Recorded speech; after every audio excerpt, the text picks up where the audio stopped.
Hi everyone, today is a more in-depth video about moving to New Brunswick. We're going to cover the pros and cons and the cost of living in New Brunswick, cost of housing, jobs and the business outlook, and a couple more things. So get your cup of hot beverage and get comfy and let's dive into the details.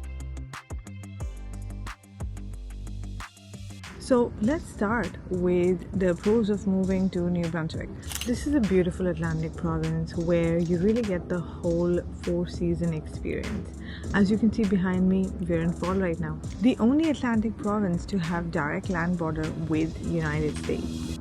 So that is super interesting. The lifestyle is very outdoorsy. As you can see, I'm sitting outside in a park enjoying the sunshine. There's a lot of walking trails, a lot of parks where you can have a work-life balance, and compared to busier provinces, it is a lot more slower and you do get that work-life balance. No major traffic anywhere. Even peak times are sort of tamed compared to other provinces.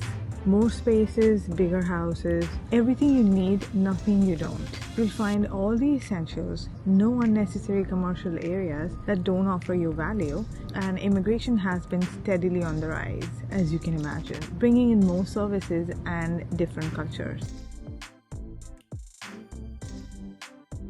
Some of the cons are limited public transport, no metro trains, not a thriving nightlife, although it's slowly changing, and in some parts of the main cities, not the ideal place if you like to be in a big city because it doesn't have the big city vibes. Life is a little bit laid back here. There is also a lack of high-paying jobs, is what we've seen when we compare to provinces like Ontario. Cost of living is comparable to the rest of Canada, but is slightly higher in respect to some items. Some of those items are gas, groceries, and comparable fast food restaurants. It's about 5 to 15% higher compared to Ontario and Alberta. Cost of housing is what attracts a lot of families to move to New Brunswick. The average house price in the largest city here in Moncton is about $325,000, as compared to Ontario, which is close to $833,000, and that is not Greater Toronto area, which is even higher, which is at $1 million. This means that you don't need a very high paying job to qualify for an average starter home.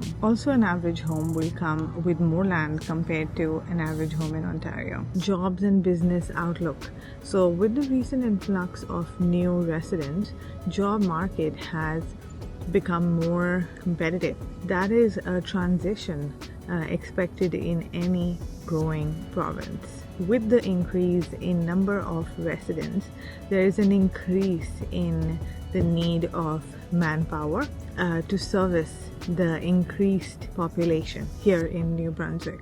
Business outlook in general is very bright. There is scope to open more businesses, including restaurants, as people continue to come in and the province continues to grow.